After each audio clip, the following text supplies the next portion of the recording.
भाई जो गुरु वचन पे डट गे, कट गे फंद 84 के। जैसे आपको वेदों में कितनी बार अनेकों बार प्रमाण दिखाए, पढ़ पढ़ कर सुनाए, वीडियो बना रखी है, पढ़ते देखते हुए देखा करो।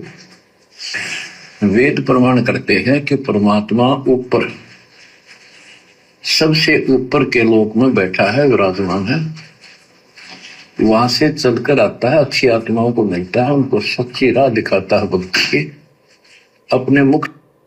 परमात्मा वेदों में क्या लिखा है? परमात्मा सबसे ऊपर के लोक में रहता है, सतलोक में, और वहां से चल के आता है और अपनी अच्छी आत्माओं को मिलता है, उनको ज्ञान सुनाता है, उपदेश देता है। तो बताओ ये सारे कर्म आज कौन कर रहे हैं? वो दाढ़ी मूछ वाली कबीर जी की समझे जाने वाली फोटो कर रही है या सतगुरु रामपाल जी कर रहे हैं? अरे ऊपर से चल के दाढ़ी मूछ वाली फोटो आई है या सतगुरु रामपाल जी आए हैं? आज ज्ञान सतगुरु रामपाल जी समझा रहे हैं या दाढ़ी मूछ वाली फोटो समझा रही है? आज उपदेश सतगुरु दे रहे हैं या दाढ़ी मूछ वाली फोटो दे रही है? तो परमात्मा कौन हुए असल में? कौन है कबीर? सतगुरु रामपाल जी। पर के लोक में बैठा है, विराजमान है, वहां से चलकर आता है, अच्छी आत्माओं को मिलता है, उनको सच्ची राह दिखाता है भक्ति की अपने मुख से बोलकर। वाणी बोलता है, उच्चारण करके, वाणी बोलकर गूढ़ ज्ञान, तत्व ज्ञान, मूल ज्ञान बताता सुनाता है। वाणी बोलकर, कहां से? अपने मुख से वाणी बोलकर, उच्चारण करके तत्व ज्ञान बताता है, गूढ़ ज्ञान बताता है। अगर वो दाढ़ी मूछ वाली कागज की समझे जाने वाली कबीर जी की मुर्दा फोटो ही भगवान है, परमात्मा है, तो कितनी बार उसने मुख से उच्चारण करके वाणियां सुनाई, सत्संग सुनाए। और सतगुरु सन 1994 से सुना रहे हैं। 94 से पहले भी सतगुरु लोगों को ज्ञान समझाया करते थे, अपनी कैसेट अपनी आवाज में भर भर के। आने वाले विशेष संदेशों में आपको बताएंगे। परमात्मा अपने मुख से कैसेटें भर भर के लोगों को दिया करते थे, जिस समय गुरुजी एक भगत की भूमिका निभा रहे थे। और उस समय भी जो गुरुजी के साथी थे वो गुरुजी को गुरुद्रोही कहा करते थे। गुरुद्रोही गुरुजी की शिकायतें किया करते थे कि गुरुजी ये रामपाल तो अपने मुंह से कैसेट भर भर के और लोगों में बांटता है, ये तो गुरु बनना चाहता है। जैसे आज हम सत्सेवकों के लिए कि गुरुजी वो पवन दास तो वीडियो बना बना के, डीवीडी बना बना के भक्तों में बांट रहा है, वो गुरु बन गया, सत्संग कर रहा है। तो हमारे गुरुदेव को भी ऐसे ही उनके साथी शिकायतें किया करते थे।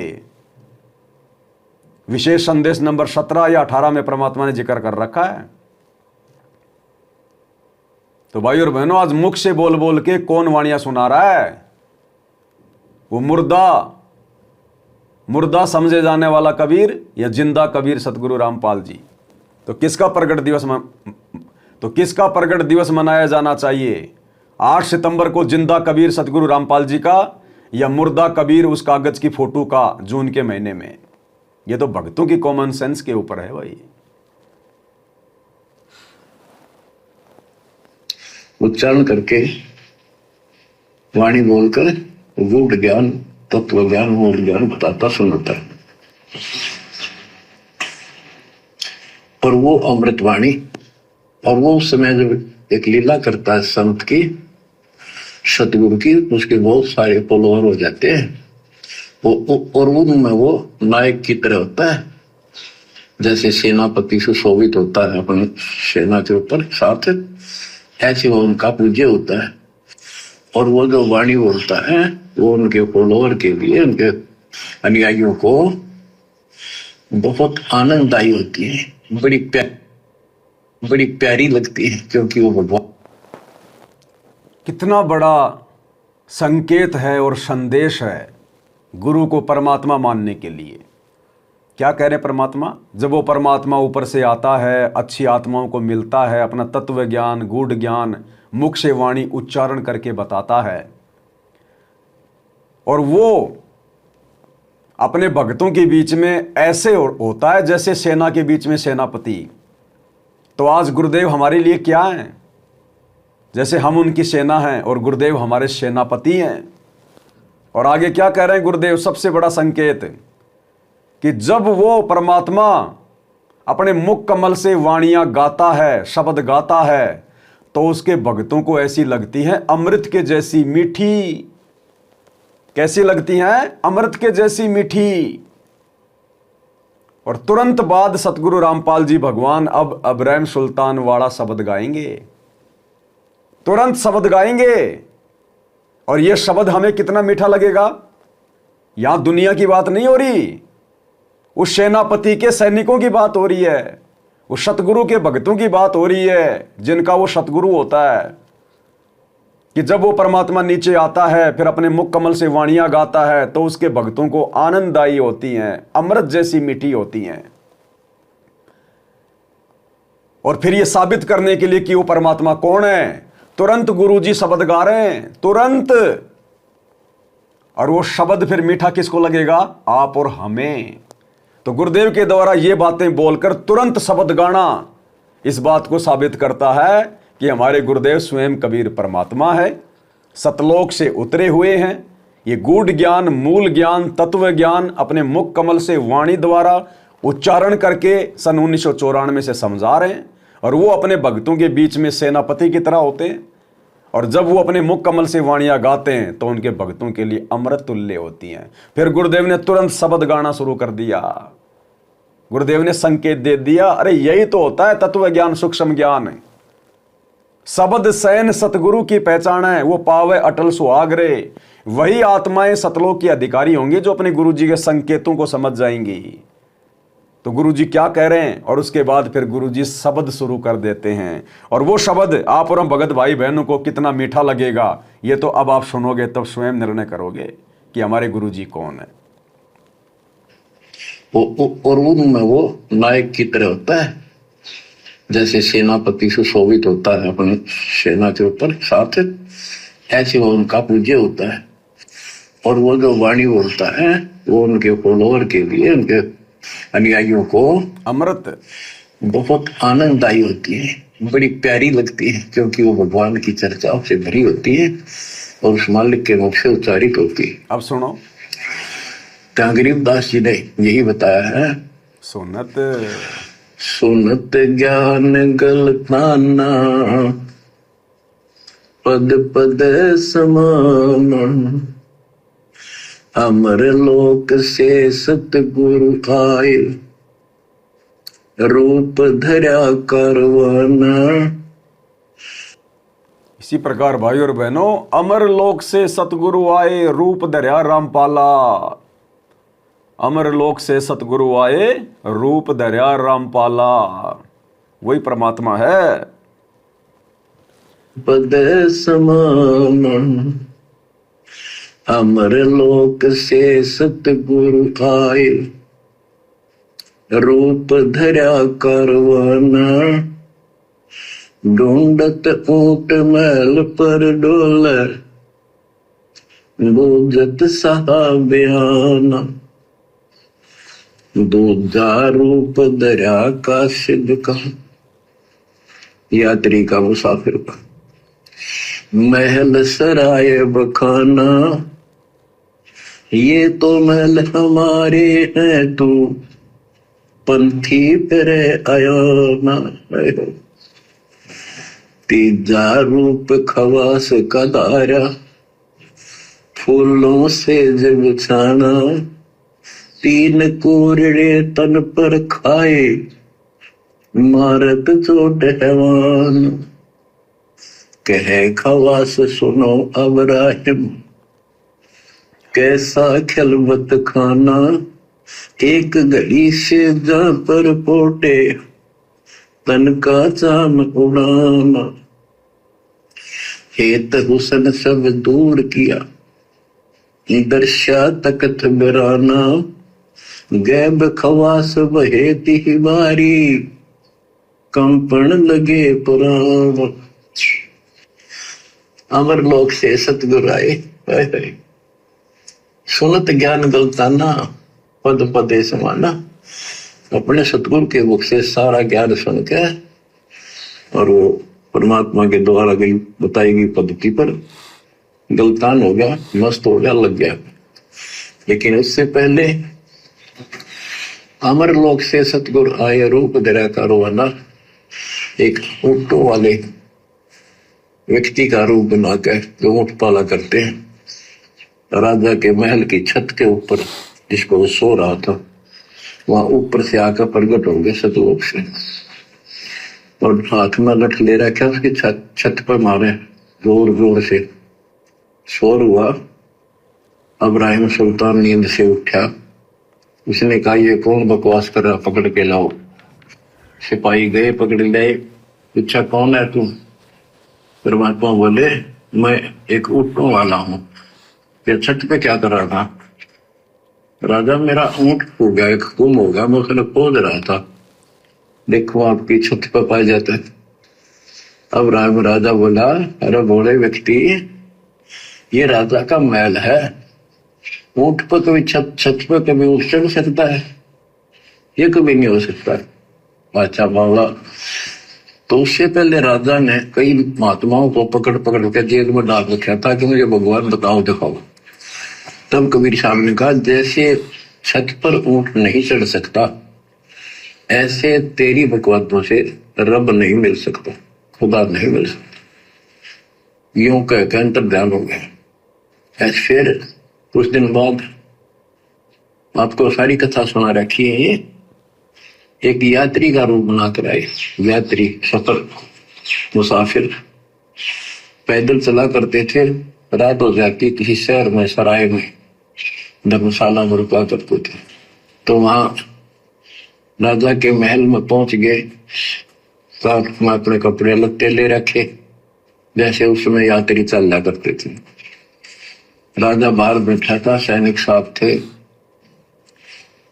वहां जाकर बोला रे धर्मशाला वाले, सराय वाले, राजा की तरफ हाथ करके, मैंने रात काटनी है, मैं यात्री हूँ, मुसाफिर हूँ, और एक कमरा बता, उसका किराया बता दे। राजा बोला अच्छे बोले आदमी, ये बोले मुसाफिर, तेरे को पता है ये तू कहाँ खड़ा है? मैं कहा नहीं जी, मैं राजा हूं और ये मेरा महल है, ये सराय नहीं है। परमात्मा बोले आपसे पहले कौन था इसमें, तेरे से पहले बता। क्यों?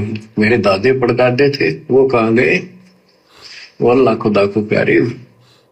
और बच्चों कितने दिन रहेगा तो इसमें, इसलिए उन्हें सराय बताई, आंख खोल ले। यूं का अंतर ध्यान हो गए, मूर्छित हो गया इब्राहिम, वो डर गया, यू के रिश्ता। और उस दिन भी ऐसे हो गया था। उस दिन के बाद फिर अपने 9 लाख के बाग में जैसे प्रतिदिन विश्राम किया करता था, वहां गया। परमात्मा ने उस दिन देखो बच्चों आपके लिए कितने भटक रहे, एक बंदी का रूप बनाया स्त्री का, वैसी वेशभूषा बनाकर, और उसके बिस्तर लगाया। देखो जो जन मेरी शरण है ताका हूं मैं दास।